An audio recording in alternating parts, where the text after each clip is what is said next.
Les réunions parlant franchement, il n'y a plus que quelques retraités qui étaient auparavant membres du parti qui y assistent. L'immense majorité de la population s'en désintéresse parce qu'il s'agit de parler. Il ne s'agit pas d'être écouté. C'est-à-dire que la réunion porte bien son nom. La mairie parle, pas toujours très franchement, mais parle de ce qu'elle va faire.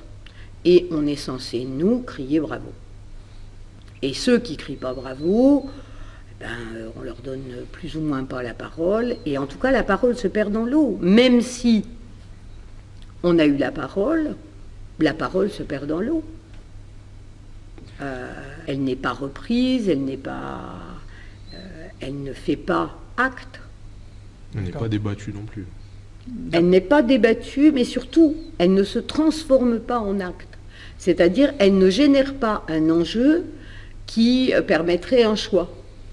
Je donne un exemple. J'ai posé la question il y a un an, face à la rénovation du quartier, c'est dans quelle école vont aller les enfants des bâtiments qui vont être construits. On me dit dans la nouvelle école. Je dis oui, mais la nouvelle école est construite après les bâtiments. Donc je repose la question, dans quelle école est-ce que les enfants vont aller? Ah ben on va voir. Bien, on arrive au mois de décembre, décembre 2009, et on me demande à moi, l'État me demande de faire le prévisionnel des élèves pour l'an prochain. Je réponds, je ne peux pas faire le prévisionnel, car je ne sais pas dans quelle école vont les enfants du bâtiment qui construisent. On me dit, oui, mais ils ne seront pas construits à la rentrée. Je dis, certes, ils ne seront pas construits à la rentrée, mais ils vont être construits en novembre. Et si en novembre, 115 logements sont livrés, ils ne vont pas être tous livrés à des couples stériles. Donc, à l'évidence, il y aura des enfants. Et je ne sais toujours pas dans quelle école ils vont. L'inspectrice me dit, je vais prendre rendez-vous avec la municipalité. Donc, fin janvier, je repose la question, dans quelle école vont aller les enfants? Puis à la fin, moi, ça m'énerve, parce que j'ai vraiment l'impression qu'on me prend pour une buse. Donc, j'appelle les services en mairie, et le service de mairie m'a dit, on a donné la réponse à l'inspectrice. Alors, en attendant la construction de la nouvelle école, ils viennent chez vous. Oui, mais après, ils vont sur la nouvelle école. Non, on va découper le quartier pour veiller à une mixité sociale. Bien, vous allez découper le quartier, mais comment? Ah ben, on ne sait pas encore. Si je peux être associé à la décision, on verra. Voilà. C'est ce fonctionnement-là est exaspérant.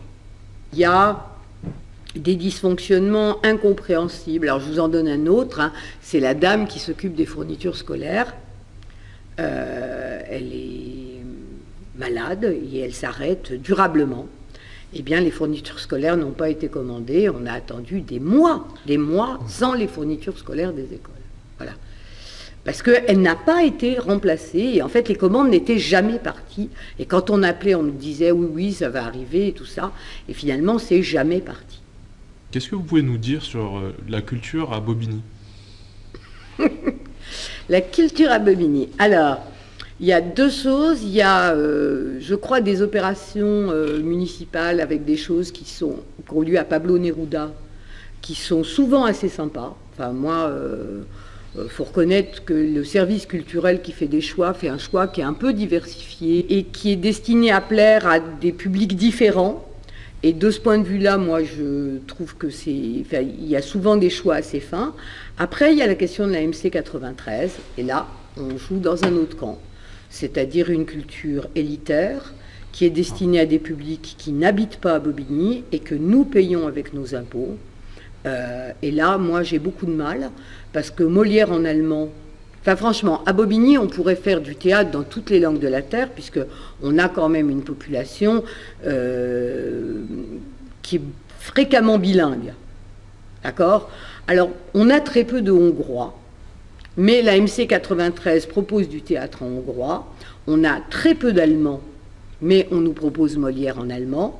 Et on va confier, en plus, la direction de la MC 93 au patron de Renault qui a perdu 13 000 emplois à Vilvoorde. Alors là, moi, il y a un moment où le communisme doit s'arrêter avant ça. Si vous voulez. Il y a des pratiques de gauche consiste à ne pas filer la MC 93 à un gars qui a mis au chômage des milliers de personnes sans que ça, et qui déclare dans Bonjour Bobigny, je vais au théâtre 5 fois par semaine.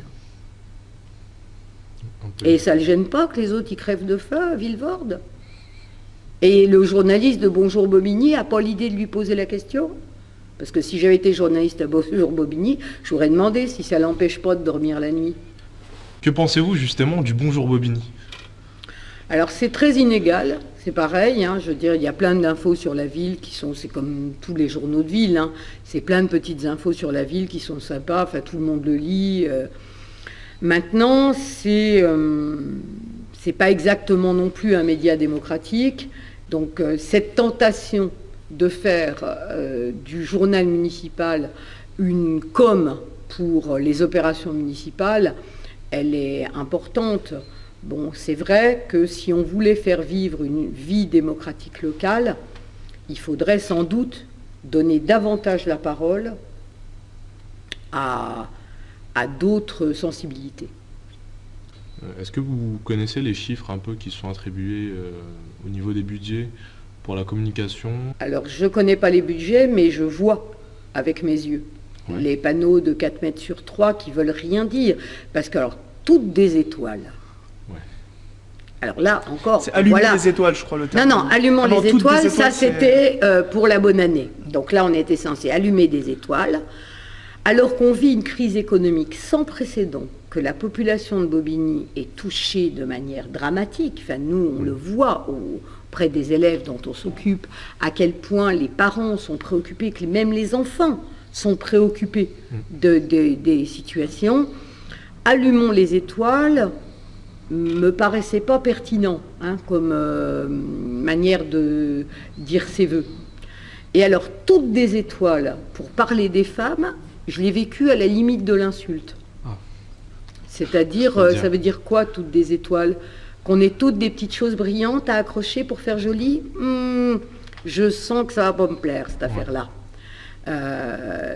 Alors que on ferme à tour de bras les maternités, que l'hôpital Jean Verdier, bientôt, va plus pouvoir être le lieu où les femmes vont pouvoir aller accoucher en sécurité, que pour avoir un rendez-vous chez un gynécologue qui n'est pas en hors secteur, c'est une catastrophe. Voilà, c'est tout ça la réalité des femmes. La majorité des femmes de Bobigny travaillent à temps partiel avec des horaires invraisemblables. Les mamans africaines qui travaillent la nuit à faire des ménages, elles se sentent toutes des étoiles. Non, j'aurais préféré qu'on parle de ça.